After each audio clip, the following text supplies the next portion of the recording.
What up, friends? I'm feeling pretty odd, and today we're going to be reviewing Stray Kids' newest mini-album, ODDINARY. This is the newest mini-album by the K-pop boy group Stray Kids. They are definitely one of the more popular groups in the current K-pop scene.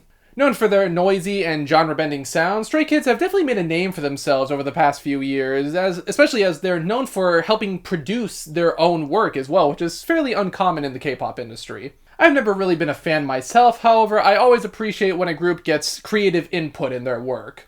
I will say that this newest offering might not be the best thing that the boys have put out. It's not the worst thing in the world, however, it does fall into quite a lot of traditional K-pop and trap rap tropes, leading it to feel not as thrilling as I feel like they wanted it to be. I will say though that the opening track Venom does start the mini-album off on a pretty strong note.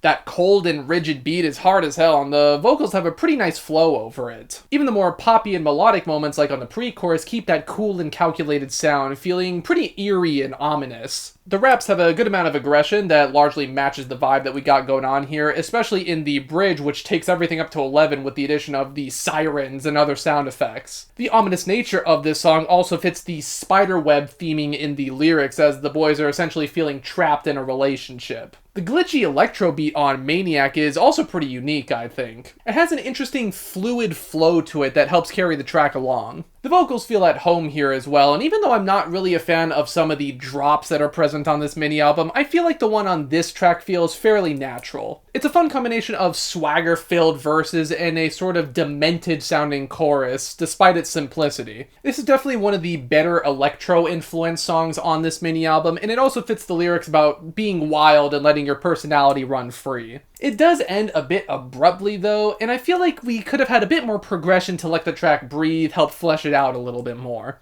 Charmer has definitely one of the best instrumentals on the mini-album. For some reason, it reminds me of soundtracks from like the Sega Genesis era, like Cool Spot. Nobody is going to get that, but still. The beat is cocky and cool, having that bass-driven edge that adds to the playful nature of the flute during the chorus. I'm also really loving the sort of beatboxing segments on here. It gives the track a lot of personality. Fun flows and catchy rhythms definitely make this song a highlight, even if the lyrical themes are a tad redundant. The mini-album takes a bit of a nosedive after this though, especially with the song Freeze. This one is by far the worst track on here, feeling the most average and by the books with its traditional trap rap sound. It has a very standard flow and beat, and the electronic moments are definitely the most obnoxious on the entire project. I do like that Freeze vocal sample, but when we're going into dubstep and EDM territory in the drop, it just sounds awkward and forced. It has that stereotypical, like, hype beast sound that I just do not care for in K-pop. I'm honestly not really sure there's any salvaging this one, to be honest. It should have been cut completely. Lonely Street is a weird crooning trap sidestep here.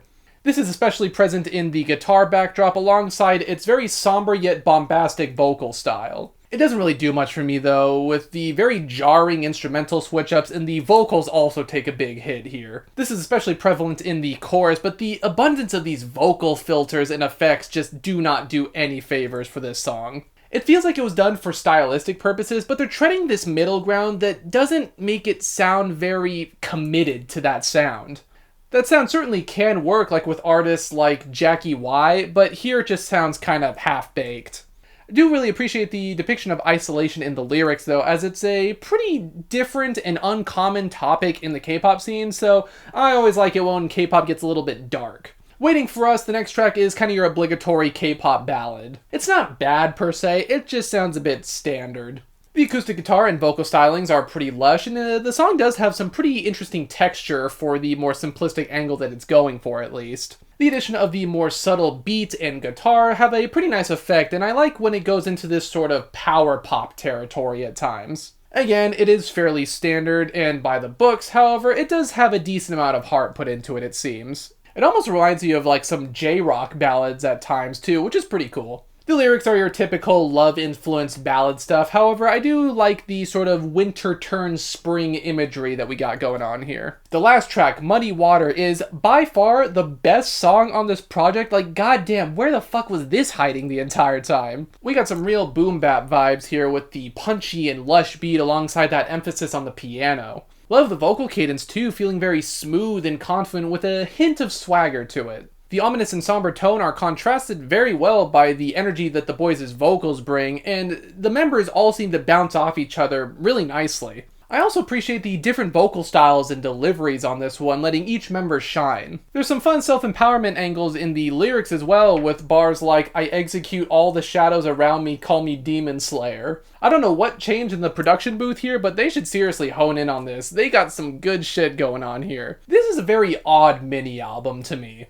There's a lot at odds with each other in some of these tracks, yet in others they feel very focused and honed in. The quality is admittedly kind of all over the place. Some beats are lush or have a chilling edge to them, while others are obnoxious and standard and just don't feel that great. The electronic influences, more often than not, are by far the worst aspects of this project, exuding this sort of pseudo-cockiness that I just don't care for. Even on some of the tracks that I liked, I feel like there were some elements that could have been expanded further and become more fleshed out to help the songs have more of an identity and a uniqueness to them. However, what Stray Kids should be doing is honing in on that sound that they experimented with in Muddy Water. That shit bangs, and they match that sort of natural boom bap energy really well. The boys definitely have some creative ideas, however, in a lot of places I feel like they're trying to do too much. I feel like they should reel it in a bit, as more often than not, the ones that have a sort of core focus and sound like Muddy Water are the better tracks on the mini-album, rather than the ones that are throwing everything in at once.